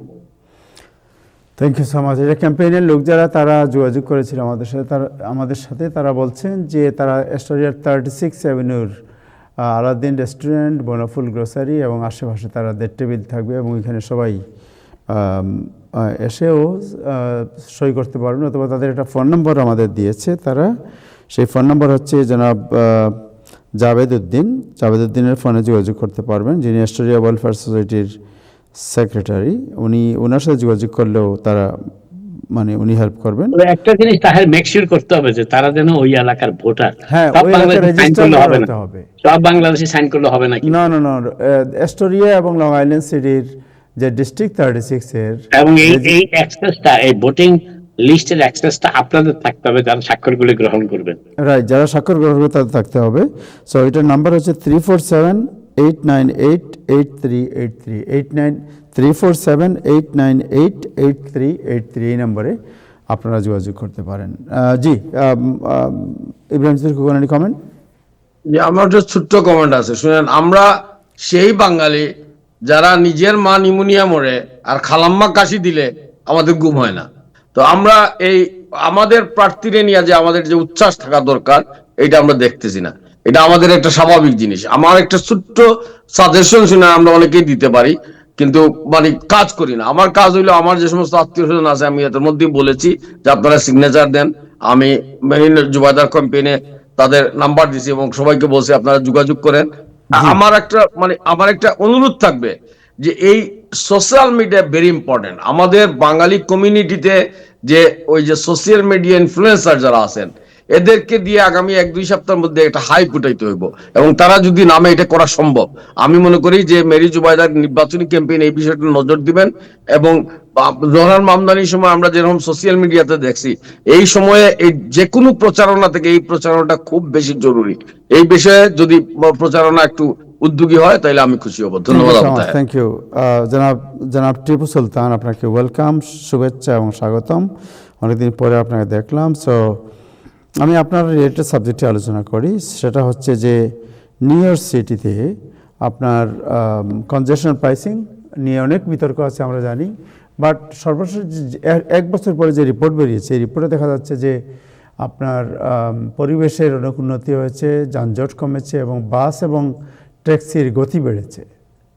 সো আপনি একজন ট্যাক্সি ওয়ার্কার অ্যালায়েন্সের অর্গানাইজার এবং আপনি জানেন ট্যাক্সির গতি বাড়া মানে ইনকাম বাড়া। সো কি অবস্থা আপনাদের বলেন?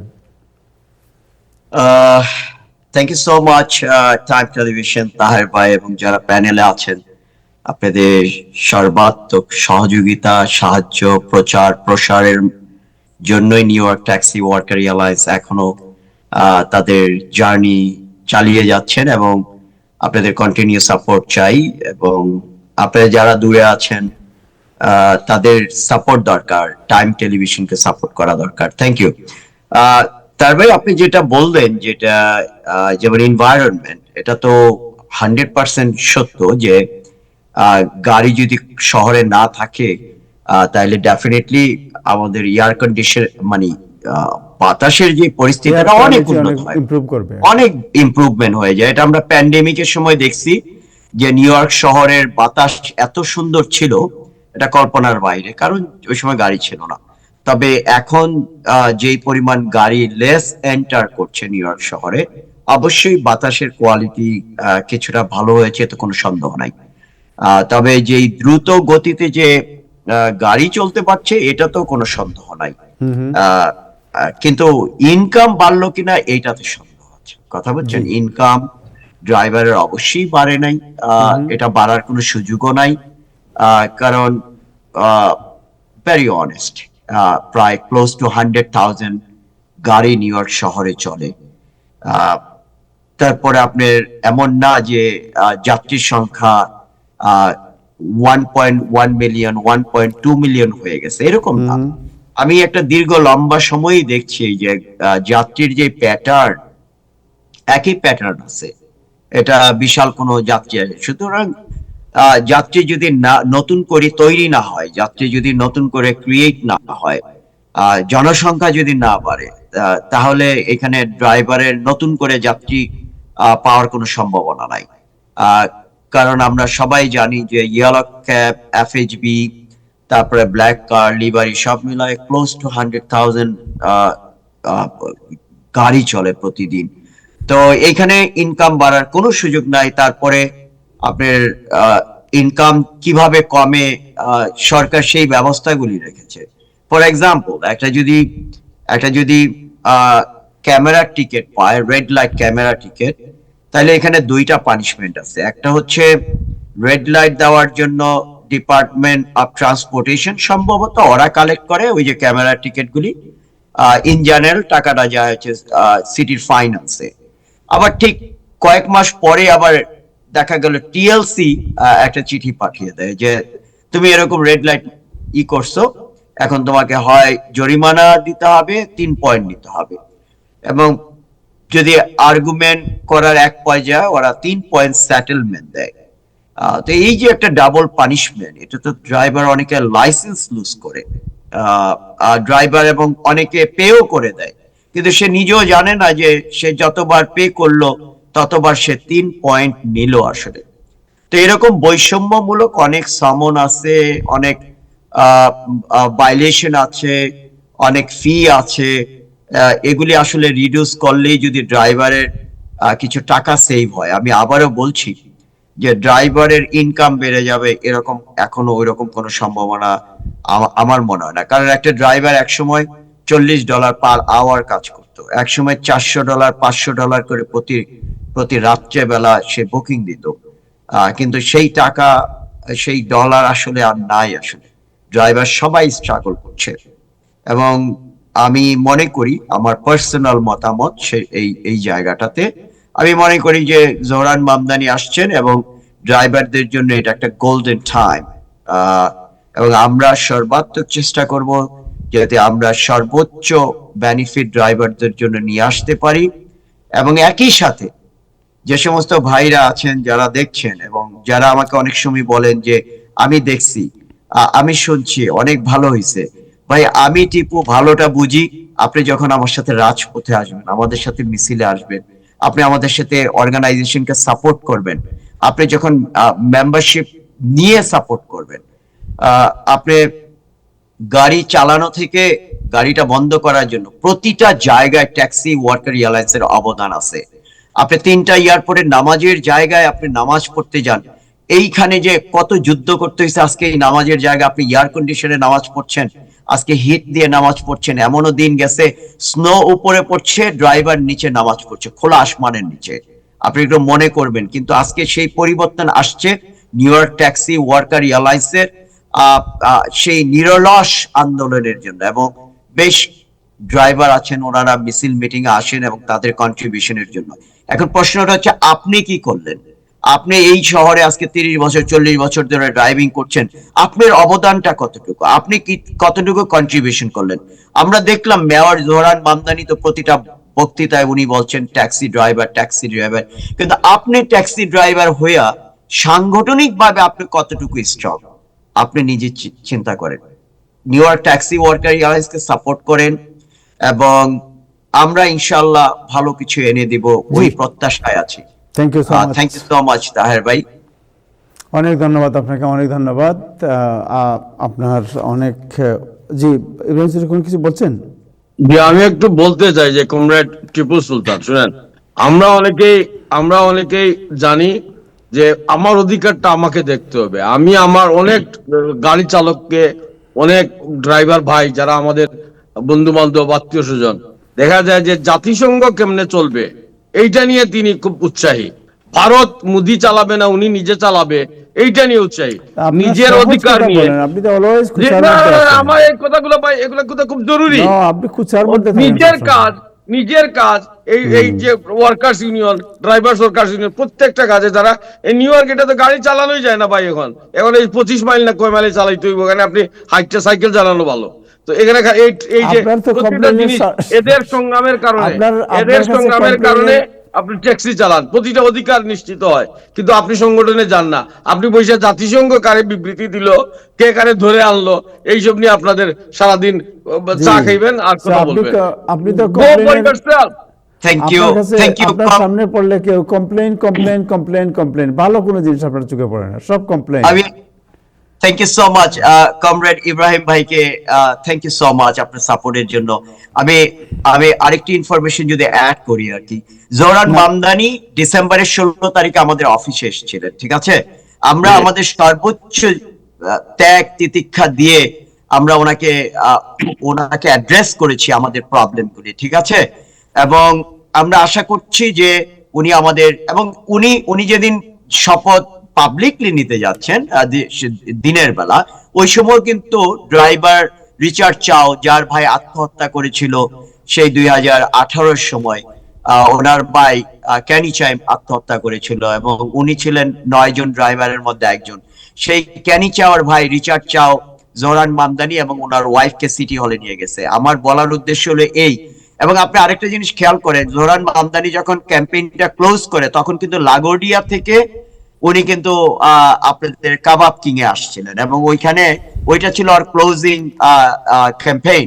তো ইন জেনারেল আমি বোঝানোর চেষ্টা করছি যে মেয়র ওই ড্রাইভারের বুকে নিয়ে, মানে ড্রাইভারটাকে বুকে নিয়ে বসে আছে, কিন্তু আমার যে ড্রাইভার আছেন 1 লক্ষ ড্রাইভার, এবং 15 থেকে 16% বর্তমানে, এবং বাঙালি ড্রাইভার, কথা বলছেন, এই ওনাদের অবদানটুকু কতটুকু, এইটা যদি আমরা যদি নিউ ইয়র্ক ট্যাক্সি ওয়ার্কার অ্যালায়েন্সকে একটু সাংগঠনিকভাবে একটু স্ট্রং করতে পারি, আমরা যদি আরো বেশি সংখ্যক লোক নিয়ে আসতে পারি কাজের জন্য, আমাদের যদি কিছু ফান্ড আসে ওনাদের মেম্বারশিপ থেকে, আমরা কিন্তু অনেক ভালো করতে পারবো। ফর এক্সাম্পল, ফ্রিজ করে দিয়েছে ট্রাম্প আজকে থেকে, সো আপনার ফান্ড পাবেন একটা মিনিট, আমরা মেম্বারশিপ ড্র করে $100 ড্রাইভাররা করে পার্টিসিপেট করে, ওইভাবে আমরা ওই কথা চিন্তা করছি।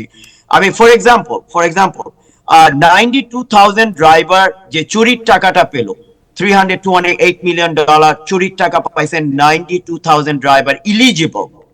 এর মধ্যে 70,000 ড্রাইভার ফাইল করছে, এর মধ্যে 300 মিলিয়ন ডলার তারা অলরেডি পাইছে। 22,000 ড্রাইভার ওরা অ্যাপ্লাই করে নাই, অনেক হইতে পারে জানেও না, অনেক তো হইতে পারে যে এটা স্ক্যাম। যদি আমাদের আরো লোকজন কাজ করতো অফিসে, তাহলে আমরা আরো অনেক কিছু করতে পারতাম, তাই না?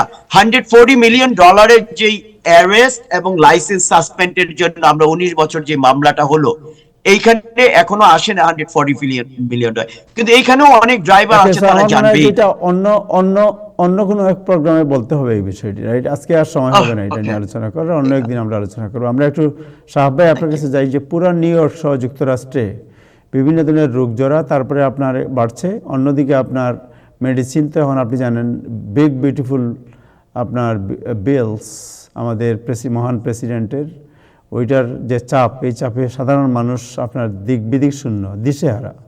এই অবস্থায় আপনার কাছে কোনো সুখবর আছে নাকি কোনো কিছুর? সবাইকে নববর্ষের শুভেচ্ছা। আমাদের প্রেসিডেন্ট অথবা আমাদের আগের যে প্রেসিডেন্ট জো বাইডেনকে আমাদের অভিনন্দন দেওয়া উচিত সবাই। কারণ হলো কি, কিছু কিছু ড্রাগ প্রেসিডেন্ট বাইডেন আমলের থেকেই কন্ট্রাক্ট সাইন করছিল বিভিন্ন কোম্পানির সাথে। এটার এটা সাথে বাইডেনের আমাদের credit আর কি, বাইডেনের credit। এখনকার প্রেসিডেন্টও এটা বাদ দেয়নি, তার সঙ্গে কিছু যোগ দিছে। এই ওষুধগুলো কিছু কিছু যেরকম ডায়াবেটিসের ওষুধ আছে জার্ডিয়ান, যেখানে $600 থেকে $300 দাম হয়ে গেছে। জি। আরো কতগুলা দামি ড্রাগ আছে, ব্লাড থিনার আছে, আরও কিছু কিছু ইনসুলিন আছে, দাম কমছে। তা এগুলো কিছুটা সুখবর, কিন্তু আমাদের জন্য আবার খুব সুখবর, খুবই অসুবিধা আমাদের ফার্মেসির জন্য। কারণ হলো যাদের পার ডে ইন্স্যুরেন্স আছে, এই কিছু কিছু ড্রাগ আছে, এইটার রিবেটটা যেখানে পিবিএম পাতো, এই রিবেটটা এখন ফার্মেসি থেকে 2-3 সপ্তাহ পরে ম্যানুফ্যাকচার দিবে। তার মানে আমাদের ফার্মেসি থেকে এই 2 থেকে 3 উইকস পর্যন্ত ওয়েট করতে হবে এই টাকাটা পেতে।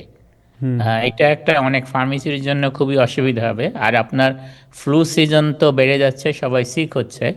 আর আরেকটা যেটা আজকে যে ফান্ড বন্ধ করছে দেখলাম, সেটা খুবই খারাপ হবে। এবং গভর্নর মনে হয় বলছে উনি সু করতে চাচ্ছে।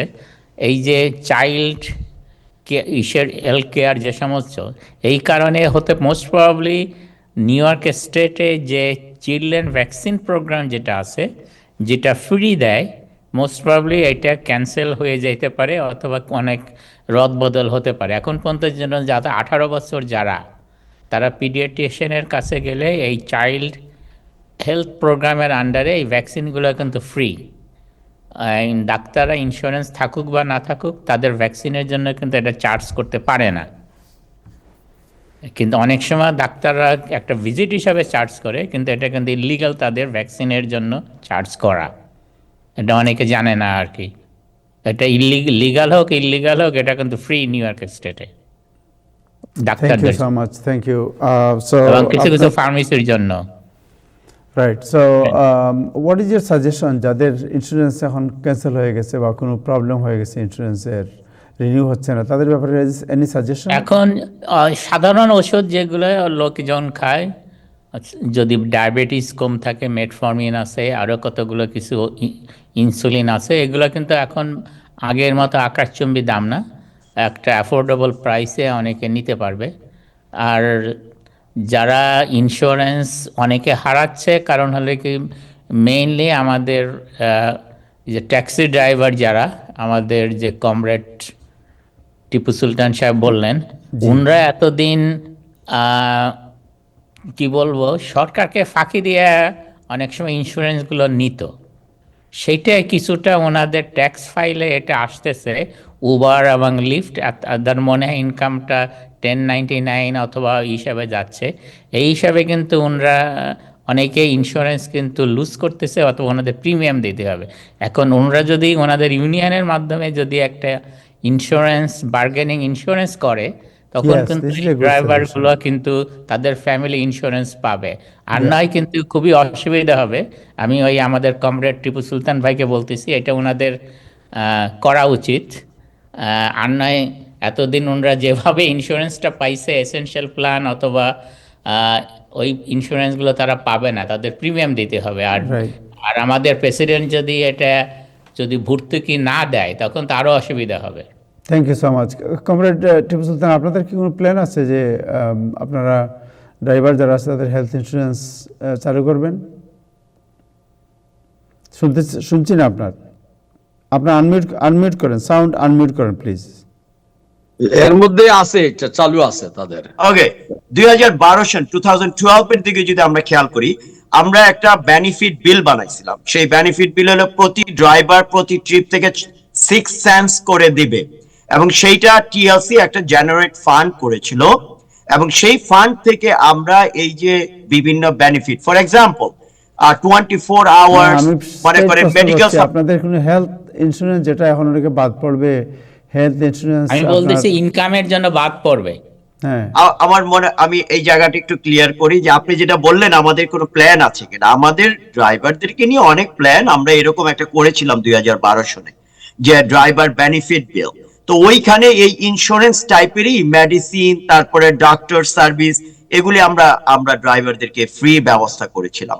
18 বেনিফিট, এর মধ্যে কি বলে অটোমেটিক্যালি কি বলে 24 hours medical, refuelling, doctor check up, আর তারপরে আনএমপ্লয়মেন্ট, তারপরে এরকম কিছু করেছিলাম আর কি। যদিও লিগালি কোর্টে টিকে নাই, কারণ গ্যারেজ মালিক সমিতি সু করছে, আমরা ওটা লস্ট করছি।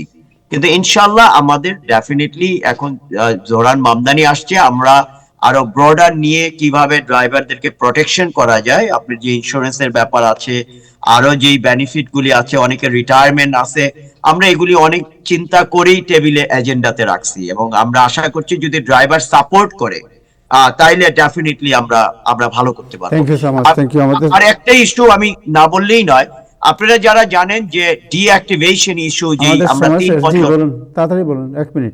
দীর্ঘ 3 বছরের আন্দোলনের কারণে ডিঅ্যাক্টিভেশন যে বিলটা আমরা ডিসেম্বরে 18 তারিখে পাশ করালাম, আপনাদের আমাদের বাংলাদেশি অনেকের খুব আদরের মানুষ আদম বেটু দিছে, ঠিক আছে? আমার ভাইদের কাছে অনুরোধ, যারা আদমের সাথে এরকম ঠেস দিছে, প্রোগ্রামে ছবি উঠাইছে, তাদেরকে আপনারা ছাড়বেন না। সেই আদম ভেটু দিছে সেই বিলকে, কিন্তু আমরা সিটি কাউন্সিল মেজরিটি ছিলাম 40টা ভোট, যার কারণে আমরা বিশ্বাস করি যে সিটি কাউন্সিল এটাকে আবার ভোট দিয়ে সেটাকে বিলে আইনে পরিণত করবে।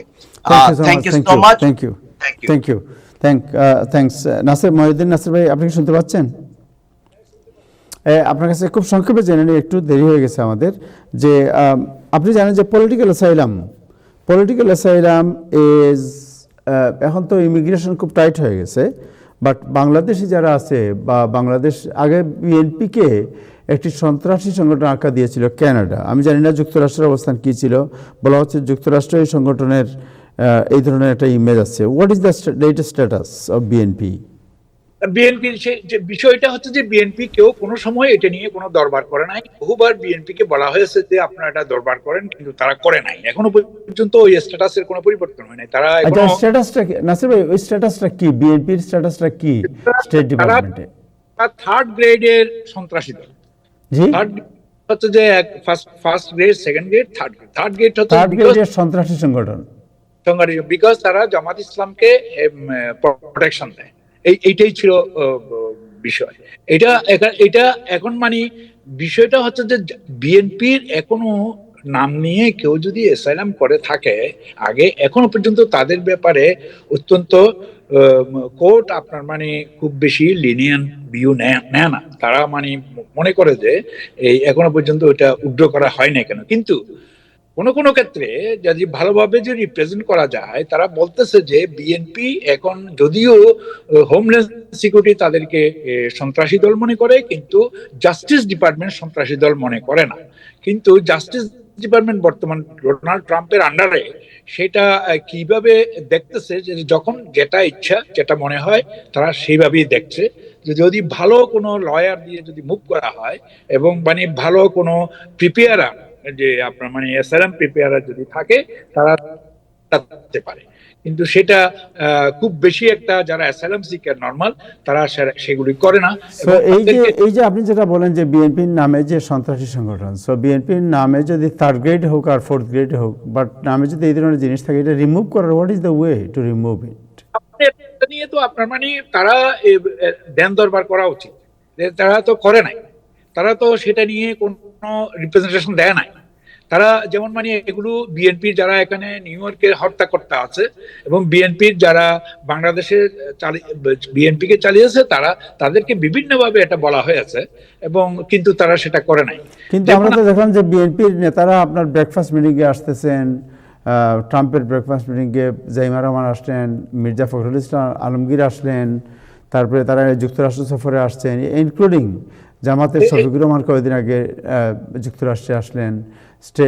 আমেরিকান এমবেসি লোকরা যাচ্ছে তাদের কাছে কথা বলতেছে, বাট মানে এটা কি আপনার কাছে একটু বিপরীতমুখী মনে হয় না ব্যাপারটা? দিস ইজ ট্রু, কিন্তু জামাতের ব্যাপারে তাদের কোনো সিদ্ধান্ত না। আরেকটা জিনিস, জামাতের ব্যাপারে কোনো সিদ্ধান্ত না থাকার কারণে জামাতকে তারা অ্যাসাইলামও দেয় না। এটা হচ্ছে যে এটা অলিখিতভাবে জামাতকে তারা করে রাখছে, বার দিয়ে তারা করে রাখছে। কিন্তু সেটা নিয়ে হয়তো ভবিষ্যতে হতে পারে জামাত সন্ত্রাসী দল না। সেটা শুধু অ্যাসাইলামের জন্য না, সেটা যারা বাংলাদেশের পলিটিক্যাল পার্টি আছে তাদের জন্য দরকার, যে আমেরিকাতে কেন তারা সন্ত্রাসী দল হিসেবে চিহ্নিত হবে। এটা বিএনপির যে যারা নেতৃস্থানীয় ব্যক্তি আছে, তারা এগুলো নিয়ে কোনো মাথা ঘামায় না, আর তাদের মাথা ঘামাবার সময় নেই, এবং তারা শুনলেও না শোনার ভান করে। আপনি মানে জানেন তারেক জিয়াকে 17 বছর পর্যন্ত কোনো ভিসা দেওয়া হয়নি, কিন্তু তার জাইমা রহমানকে দেওয়া হয়েছে, কিন্তু তার জিয়াকে নয়। কারণ এটা নিয়ে তো বিএনপির কোনো কেউ উষ্ণ প্রকাশ করতে দেখিনি আমি। মানে এটা তাদেরকে দলীয়ভাবে অ্যাম্বাসেডারের সাথে কথা বলতে হবে, অ্যাম্বাসেডারকে দিয়ে এখানে পার্সু করাতে হবে যে হোমল্যান্ড সিকিউরিটি ডিপার্টমেন্টে। হোমল্যান্ড সিকিউরিটি হচ্ছে যে এটার মানে ইম্পোজ করেছে এটাকে আপনার। এখন নতুন ভাবে যেটা আসছে সেটা সম্পর্কে আমি একটু করে বলতে চাই।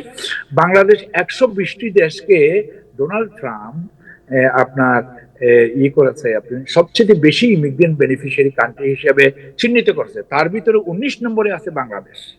আপনার মানে আগে কিন্তু বাংলাদেশের ব্যাপারে এরকম কোনো ডোনাল্ড ট্রাম্পের কোনো নীতি ছিল না, কিন্তু গত 6 তারিখে সে একটা লিস্ট করেছে, সেখানে বাংলাদেশকে চিহ্নিত করেছে 19 নম্বর বেনিফিশিয়ারি হিসেবে। তবে আশ্চর্যের ব্যাপার, ভারতের সাথে তার অনেক অনেক সমস্যা আছে, সাপে নেউলের সম্পর্ক হয়ে গেছে, তারপরেও ভারতকে কিন্তু এই তালিকাভুক্ত করে নাই, যদিও সেখানে আরো অন্যান্য দেশকে তালিকাভুক্ত করেছে। তার কারণ কি জানেন? ভারত মামদানিকে এই নির্বাচনে সমর্থন করে নাই ভারতীয় লোকেরা, এই জন্য তার কাছে ভারতীয় এই ডোমেস্টিক ব্যাপারে, ডোমেস্টিক ক্ষেত্রে ভারতীয়রা তার কাছে প্রিয়জন, যেহেতু মামদানিকে তারা সমর্থন করে নাই। আর বাংলাদেশের ব্যাপারে তার যেটা আমাদের ধারণা, বাংলাদেশিরা ঢালাওভাবে মামদানিকে সমর্থন করেছে, এই জন্য বাংলাদেশের নাম প্রথমবারের মতো তার দৃষ্টিতে আসছে। এর আগে ছিল না, বাংলাদেশকে খুব বেশি একটা তারা করে না, কিন্তু এখন করছে। কাজেই বাংলাদেশ কমিউনিটিকে এই ব্যাপারে কিন্তু আরো সোচ্চার হতে হবে, আরো সতর্ক থাকতে হবে। আর সেটা যদি না করতে পারে, তাহলে আপনার বাংলাদেশি কমিউনিটিরও সমস্যা। আপনার মানে যে আজকে ট্যাক্সি ড্রাইভারের বা ট্যাক্সি চালক আমাদের ড্রাইভার ভাইদের ব্যাপারে যে কথাগুলি বললো, সেইটা না করে বাংলাদেশ সোসাইটি, অন্যান্য আদার যে কমিটি গুলি আছে, কমিউনিটি, সেগুলোকে সাথে নিয়ে এই ব্যাপারে একটা রিপ্রেজেন্টেশন দেওয়া উচিত বলে আমি মনে করি। তারা বলছে যে 54% বাংলাদেশি লোক বেনিফিট পায়, ইমিগ্রেশন বেনিফিট পায়, এবং মানে যে ফেডারেল বেনিফিট নিচ্ছে 54% বাংলাদেশ। এটা অনেক 119 নম্বরে বাংলাদেশকে অনেক হাই লেভেলে এটাকে চিহ্নিত করা হয়েছে। কাজে এটা উদ্বেগের বিষয়। আর একটা যেটা বলছেন অ্যাসাইলামের ক্ষেত্রে আরো একটা জিনিস হয়েছে। আপনি মানে এখান থেকে যারা ভিজিট করে আমেরিকাতে বাংলাদেশি যারা যাবে, যে বাংলাদেশে ফেরত যাবে, তাদেরকে কিন্তু এক্সিট বায়োমেট্রিক দিতে হচ্ছে। যে এয়ারপোর্টে তাদের কাছ থেকে আপনার মানে বায়োমেট্রিক নিচ্ছে। কাজেই সাবধান, যারা যদি কোনো ফিঙ্গারপ্রিন্টিং থাকে, কোনো ক্রাইমে জড়িত থাকে, তারা যদি বাংলাদেশে যাওয়ার সময় কোনো ফিঙ্গারপ্রিন্টিং এর সেরকম কোনো আছে, তাদের কিন্তু সেখানে নাজেহাল করতে পারে। বাংলাদেশি এই ব্যাপারে এইটা জিনিসটা একটা সতর্ক থাকার ব্যাপার রয়েছে এখানে। Thank you so much. Thank you Moniuddin Nasir, আপনাকে অনেক ধন্যবাদ এই সুন্দর তথ্য দেওয়ার জন্য। Thank you Ibrahim Chowdhury Khokon, thank you জনাব শাহাব আহমেদ, আপনাকে অনেক ধন্যবাদ। And thank you Tipu Sultan, আপনাকে অনেক ধন্যবাদ। Thank you. কেমন আছেন? জি জি রকিব ভাই কেমন আছেন? আছে ভালো আর কি। Thank you so much. Thank you দর্শক, আজকে এ পর্যন্তই। আগামীকাল আবার দেখা হবে। সবাই ভালো থাকবেন। খুদা হাফেজ।